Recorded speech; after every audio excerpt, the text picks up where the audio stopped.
Bom dia! Então, estamos aqui para mais um vídeo sobre a vida de Jesus. Aproveitando a Páscoa, né, gente? O período de Páscoa agora. Aí no Brasil já é a semana de Páscoa, aqui ainda vai ser semana que vem. E aí eu me pergunto por que que a Igreja Católica, a Romana e a Igreja Evangélica escolheram essas datas, né? Aparentemente tem a ver com, sei lá, não tenho a mínima ideia, gente. Um tempo atrás eu estudei sobre isso, mas eu não lembro mais qual era a razão. Mas essa discussão foi trazida ainda na época de Constantino. Deve ter a ver com alguma coisa, alguma festividade lá em Roma. Isso, a Páscoa judaica e a Páscoa grega, ortodoxa, e da Etiópia também, Etiópia, né? Fala em português. É agora, semana que vem. Começa a semana que vem, agora, domingo agora, para a gente vai ser o domingo de Ramos. E depois, né, na quarta-feira, que é a Páscoa mesmo. Então, se vocês quiserem entender um pouquinho mais sobre essas datas judaicas, que foram estabelecidas pelo Eterno ainda no deserto, quando Israel passava, ainda lá no Sinai, foi quando Deus deu essas datas, né, da Páscoa, as festas judaicas. Então, tem um motivo espiritual para essa data, tá? Não foi assim aleatório, não, Deus decidiu que não, a saída de Israel vai ser nessa data porque eu quero. Não foi isso. Tudo que o Eterno faz tem um motivo e tem um propósito. Nessa data, tem uma abertura espiritual. Nesse período, tem uma abertura espiritual. Então, é justamente por isso que o Eterno estabeleceu essa data através de Moisés para a libertação do povo, porque a Páscoa é a festividade da libertação do povo do domínio egípcio da escravidão. Quando o Eterno estabeleceu essa data, ele estabeleceu com o objetivo de tirar o povo da escravidão espiritual.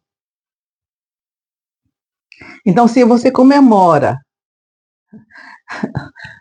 fora da data, não é a liberdade.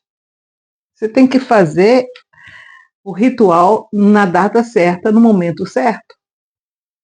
Da abertura do portal da libertação da escravidão espiritual. Então, a abertura do portal não é agora, essa semana. A abertura do portal, que existe um portal espiritual que vai ser aberto na data específica da Páscoa judaica. Se você faz antes, problema seu. Nós temos que aprender, gente. Tudo tem uma data, tudo tem um tempo certo.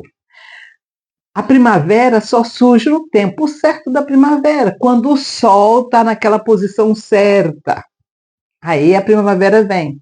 Quando o sol chega naquela posição certa no equáteres, aí vem o verão, começa.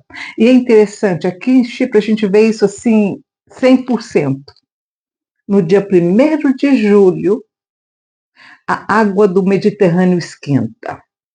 1º de setembro, a água do Mediterrâneo esfria. Vai você me explicar por quê? O Eterno sabe. Gente, olha, dia 28 de junho, põe o pé na água, ela está gelada. 1º de julho, põe o pé na água, ela está quente. portais. Quando o cientista vai mandar uma espaçonave lá para cima, ele não pode mandar a qualquer hora. Não pode, porque se ele mandar a qualquer hora, a espaçonave vai explodir. Tem que ter o portal na hora certa, no momento certo. Por isso que às vezes eles marcam uma entrada, né, uma saída e uma entrada lá no espaço por um dia, aí naquele dia tem uma tempestade, não tem como. Aí, aí vamos esperar passar a tempestade, a gente manda. Não é assim.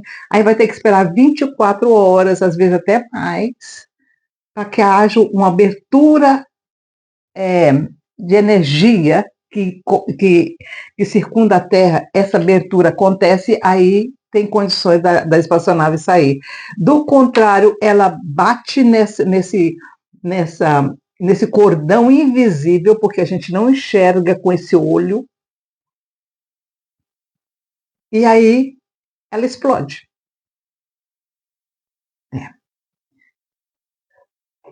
Tudo tem um tempo certo. E aí o Eterno sabe o tempo certo. Por isso que a Páscoa hebraica é naquela data.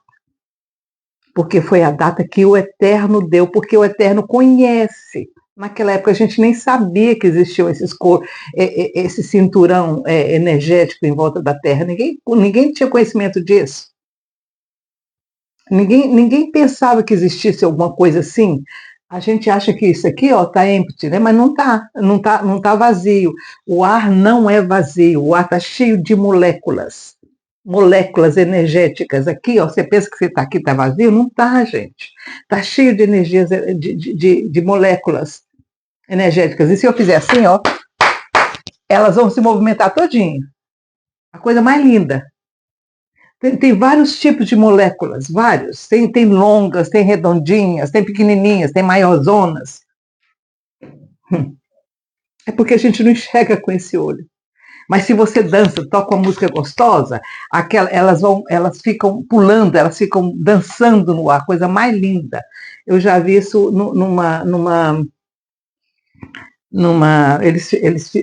porque tem câmeras. A minha câmera lá em casa, que eu tenho câmeras na minha casa, em volta da casa, eu consigo, na noite, durante o dia é mais difícil você ver por causa da luz do sol. Mas à noite, gente, parece uma festa. À noite parece uma festa. É de tudo quanto é jeito, tudo quanto é lado. Elas vão de tudo quanto é lado. Elas vão para cá, vão para lá, e muitas ao mesmo tempo. É lindo de ver. A minha câmera consegue pegar. Tem que ter aquela luz da noite, né?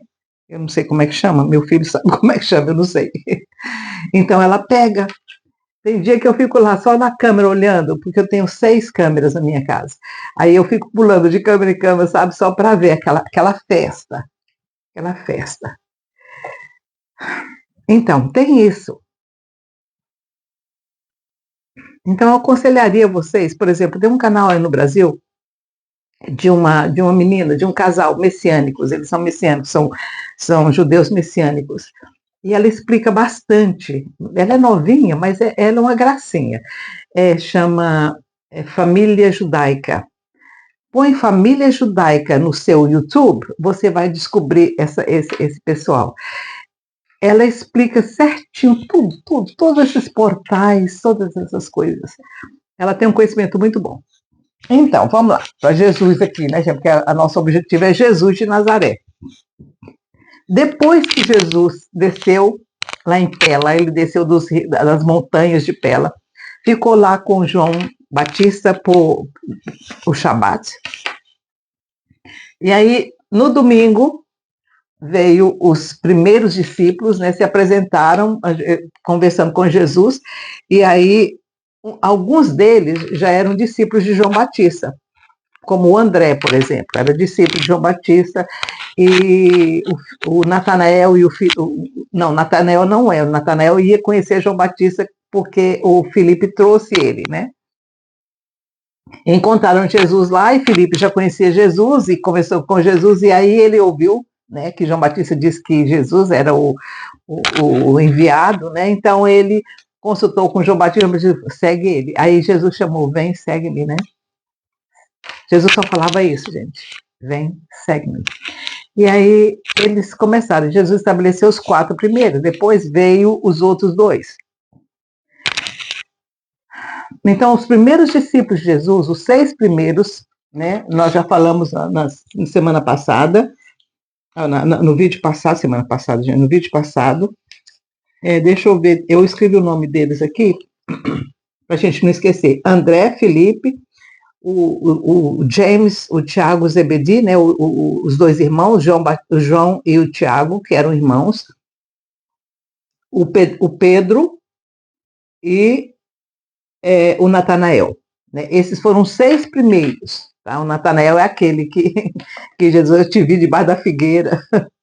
Então, esses 6 foram os que acompanharam Jesus de volta para Galiléia, para Cafarnaum e Betsaida, e foram os que foram para a festa de casamento em Caná. Só esses 6, não foram os 12, não, foi só esses 6. E aí, quando eles voltaram, Jesus fez aquele discurso que nós falamos, o primeiro discurso na sinagoga, aí foi 4 meses de espera, ele ensinando e dando instruções para os discípulos, para esses 6, mandando eles para a sinagoga, para eles aprenderem mais, e todo dia trabalhando e tendo reuniões à tardezinha, e Jesus ensinando, falando sobre o reino do Pai, falando qual era o ministério dele, tentando colocar na cabeça deles que ele não era o Messias político, que ele era o Messias espiritual. Os discípulos ficavam completamente sem entender, achavam que Jesus estava misturando as coisas.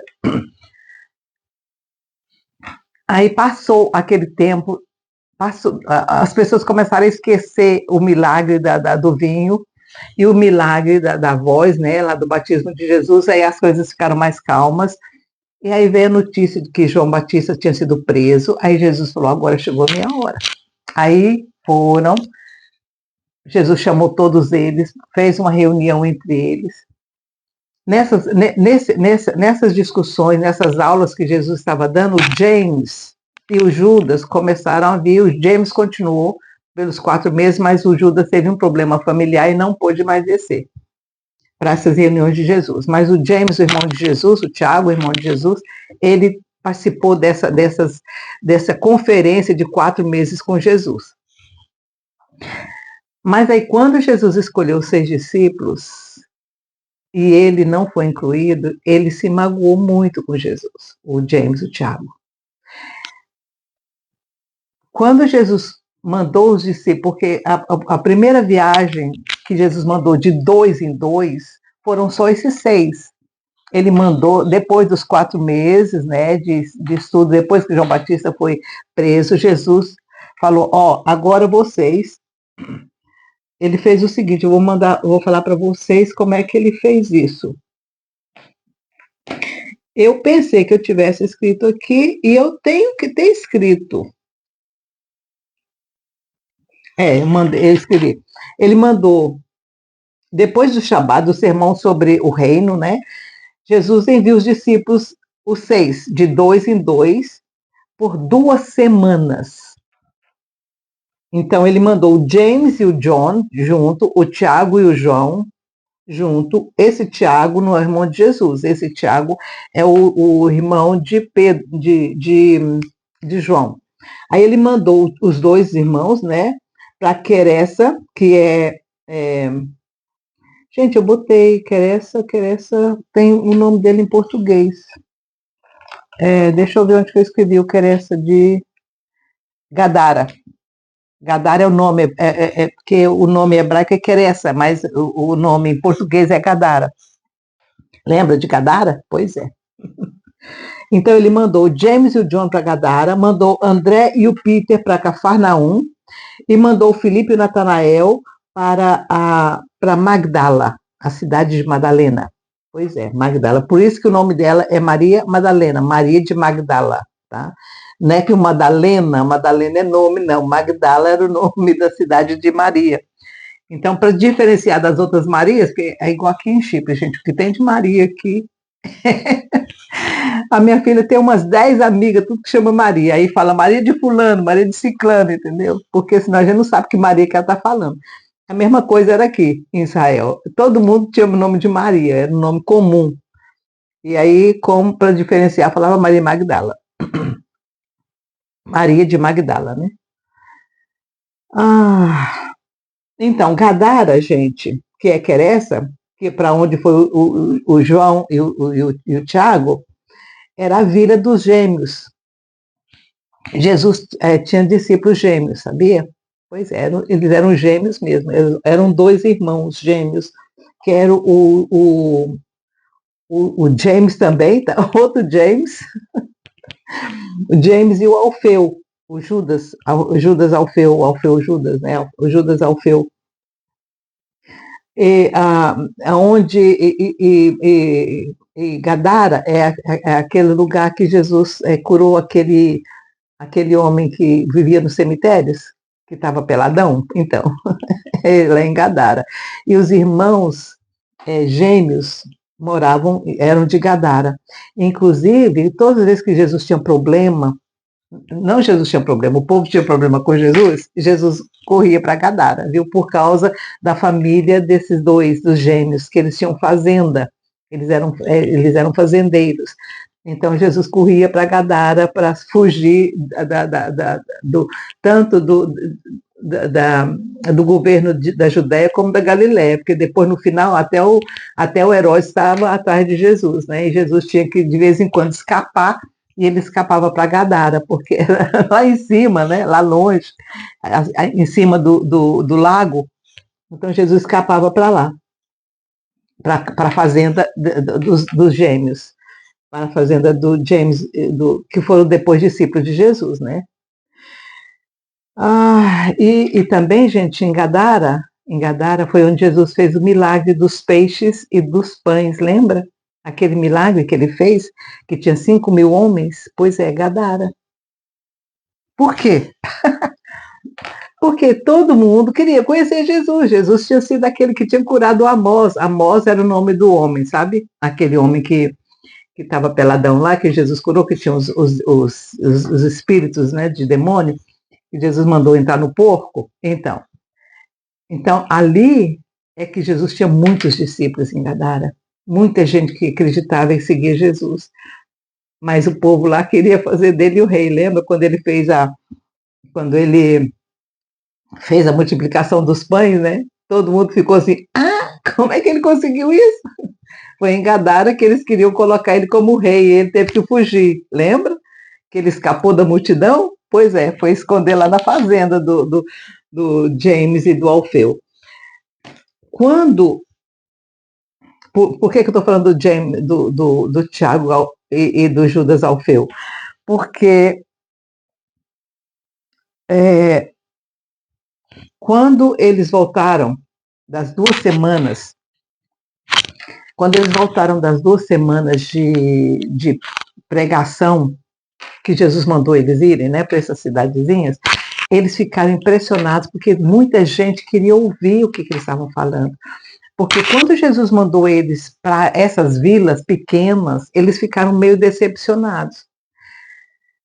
Mas Jesus, porque Jesus falou para eles assim, não é para fazer discurso em público, não. Vocês vão fazer isso pessoalmente, vocês vão fazer isso pessoalmente com cada um, vocês não vão fazer discurso em praça, não é isso, vocês vão falar individualmente com as pessoas. Vocês vão entrar numa casa, vão saudar essa casa, se aquela casa for de paz, aí vocês ficam ali e falam da minha palavra, falam do reino do Pai Eterno, fala do amor do Deus Pai para com todos. Vai ser assim um trabalho individual. Quando eles ouviram isso, eles ficaram decepcionados, porque eles pensavam que fazer um alvoroço, né? E Jesus falou, não, o meu reino é individual, é para cada um. Vocês vão fazer um trabalho de formiguinha. Um por um, a gente vai agregando, vai aumentando um por um. E é para vocês, não é só falar, não, é viver. Jesus sempre enfatizou isso. o meu reino é de bondade, é de amor, é de caridade, é de perdão, é de paz. E eles queriam guerra, né, gente? Então era difícil para os discípulos entenderem a estratégia de Jesus de aglomerar a multidão. Mas quando eles foram e fizeram exatamente como Jesus mandou, e quando eles voltaram as 2 semanas depois, eles estavam maravilhados do tanto de gente que eles tinham conseguido influenciar com a mensagem de Jesus, de paz, de amor, de perdão, de andar a segunda milha. Lembra? Você andar a segunda milha, você é obrigado a andar uma, vai a segunda, porque você quer mostrar amor, caridade, paixão, bondade com aquele soldado romano. Olha a mensagem de Jesus, era o oposto do que eles queriam. Então, depois que eles voltaram, ficaram todos entusiasmados, que eles tinham conseguido convidar muita gente e aumentar o número de apóstolos que acreditavam na mensagem de Jesus. Aí Jesus falou, então agora nós vamos precisar de mais gente para trabalhar com a gente. E aí ele deu para os discípulos a oportunidade de cada um deles escolher mais um. E aí, a dupla que tinha sido enviada para Cafarnaum, para Gadara e para Magdala, escolheram dos lugares que eles tinham ido, escolheram as pessoas. Tá? E aí, vamos lá. O André, o discípulo André, escolheu o Mateus. Lembra do Mateus, o coletor de Cafarnaum? Como eles tinham sido enviados, ele, o André e o André, que era irmão de Pedro, não era o André que era irmão de Pedro? Gente, eu faço uma confusão. O André que era irmão de Pedro. O André e Pedro tinham sido mandados para Cafarnaum. Então o André escolheu o Mateus que era o coletor de impostos. O Mateus tinha uma vida financeira muito boa, tá? Inclusive, nós vamos chegar lá, peraí. O André escolheu o Mateus Levi, que era o coletor de impostos em Cafarnaum.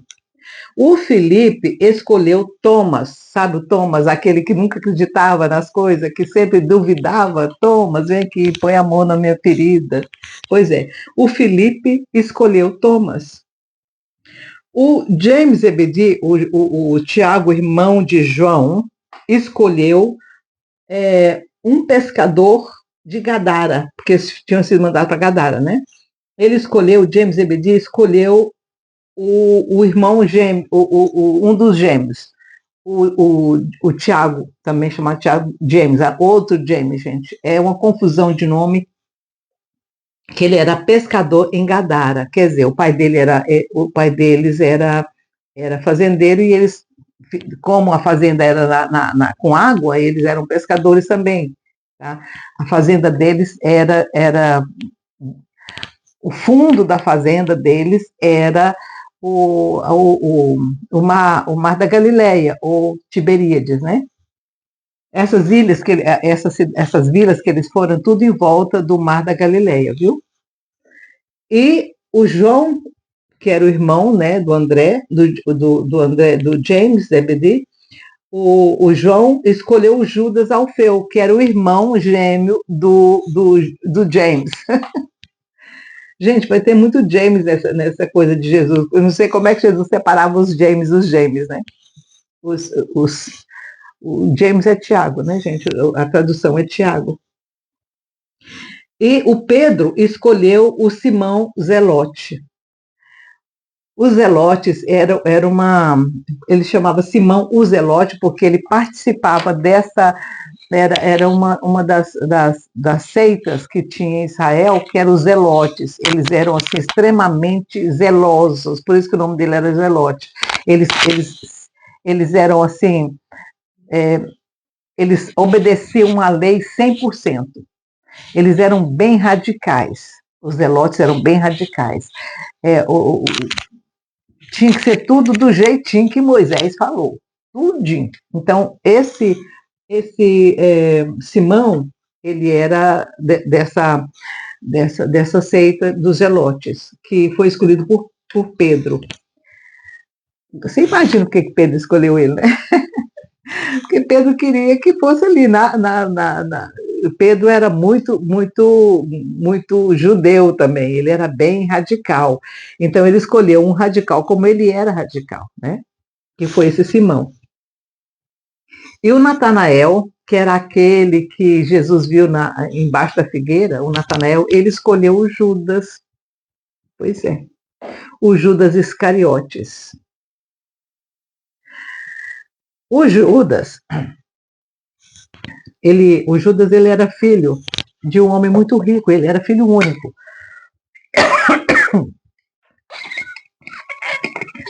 E ele, como ele se juntou a João Batista, ele era novo também, né? E quando ele se juntou a João Batista, porque ele queria uma mudança. Os pais dele eram da seita dos saduceus. E quando ele se juntou a João, que era um essênio, os pais dele ficaram com muita raiva dele.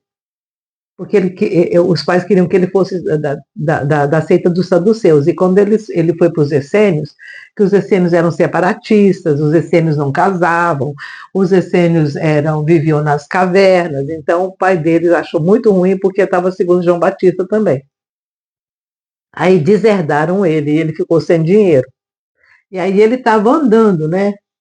Ele estava lá em Magdala tentando achar um emprego. Ele estava lá na Galileia, ele era da Judéia, e ele estava lá na Galileia tentando arrumar emprego em alguma daquelas fazendas ali, estava tentando arrumar alguma coisa para fazer para ele ter dinheiro.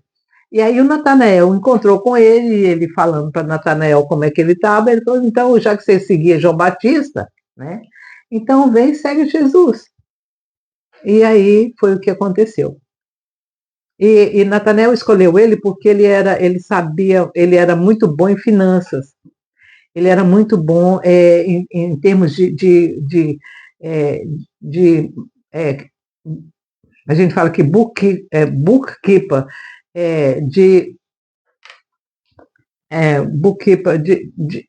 anotar tudo, de ser ele era um bom administrador, é a palavra certa.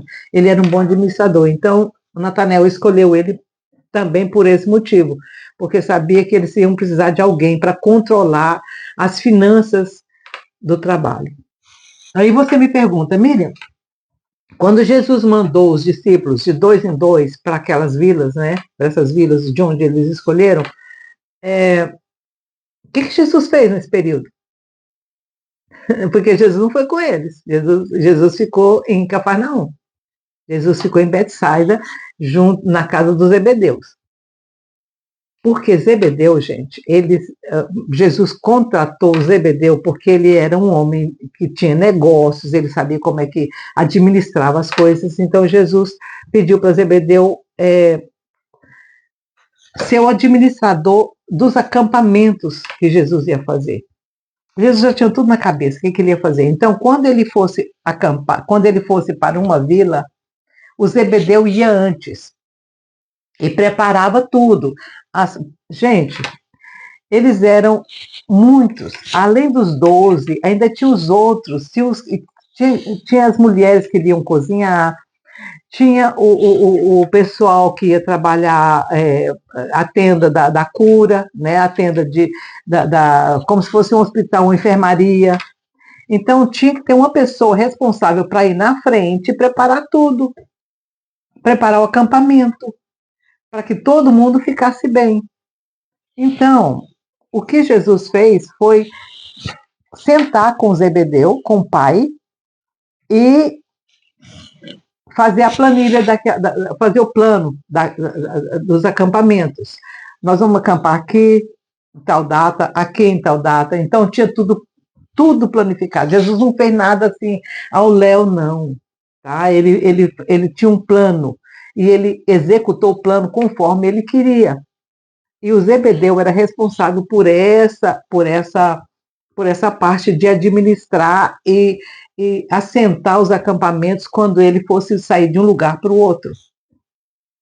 E lembra que às vezes tinha períodos em que, quando o Herodes ou quando o Pilatos lá na Judéia começou, quando os fariseus começaram a perturbar a vida de Jesus, que as coisas tinham que ser aceleradas e Jesus tinha que sair correndo. Então Zebedeu era o responsável por isso. E ele também, o Zebedeu, colocou espias entre o povo para poder saber o que o povo estava pensando, o que eles estavam querendo fazer. Então, quando eles ouviram o murmurinho, por exemplo, de que eles queriam fazer Jesus o rei, Zebedeu já imediatamente já providenciou as pessoas, tirou Jesus e correu com ele. Lembra de um episódio também de Jesus numa dessas viagens que ele fez? Eu acho que foi em Betsaida ou foi em Cafarnaum mesmo, quando Jesus estava falando e que Herodes mandou ir lá buscar Jesus, que tiveram que sair com Jesus correndo da casa de onde ele estava falando. Pois é, tudo isso tinha que ter uma organização, tinha que ter alguém por trás para ficar ouvindo o que estava acontecendo dentro da multidão, porque Herodes também mandou espias. Então tinha espias e espias de um lado e espias do outro. Um para proteger Jesus e o outro para prender Jesus. Então, era uma organização, porque Jesus começou a fazer, quando ele começou o ministério dele, isso aqui está no começo do ministério dele, tá? Quando ele começou a andar mesmo, que as multidões começaram a seguir Jesus, aí a coisa ficou muito grande. Gente, o que vocês acham que Magdala, em Gadara, 5.000 homens, você já pensou administrar 5.000 homens?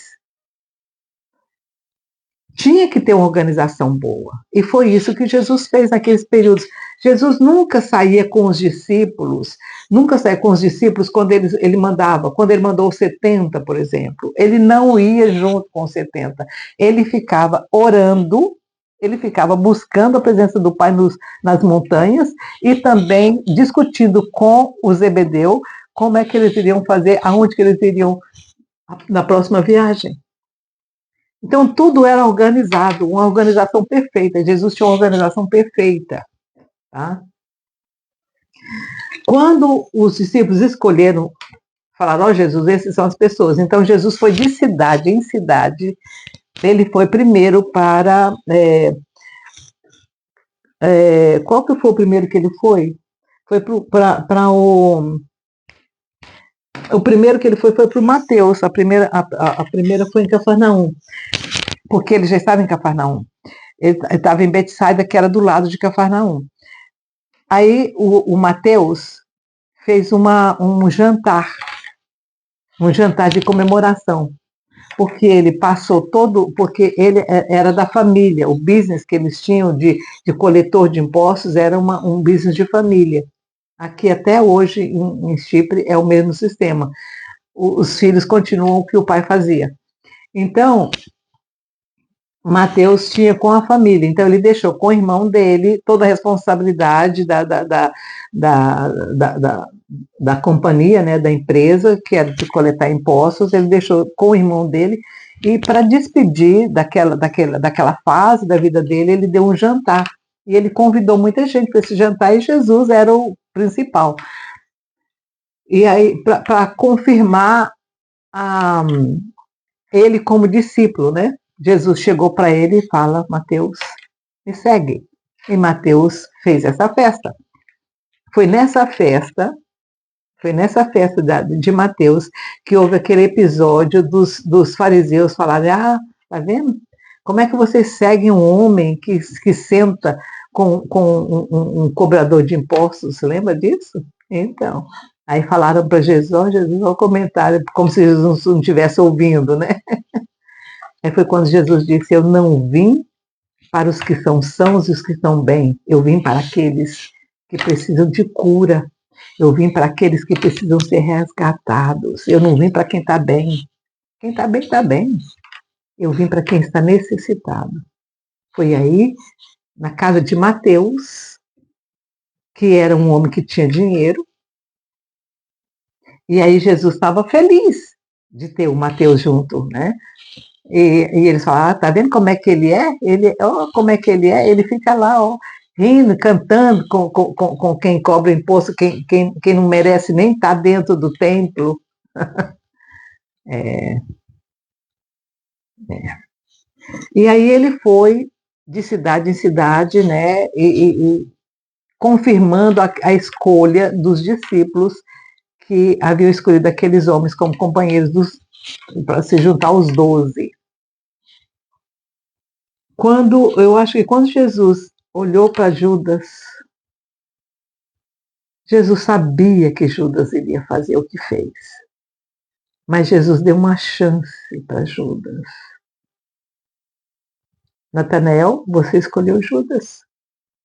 Então, vamos ficar com Judas e vamos tentar salvar a alma de Judas.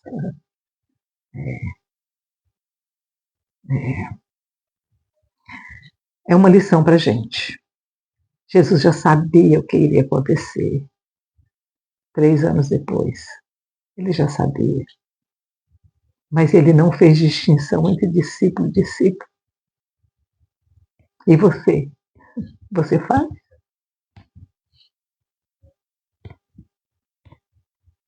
Você trata o seu inimigo como você trata o seu irmão? Judas era inimigo.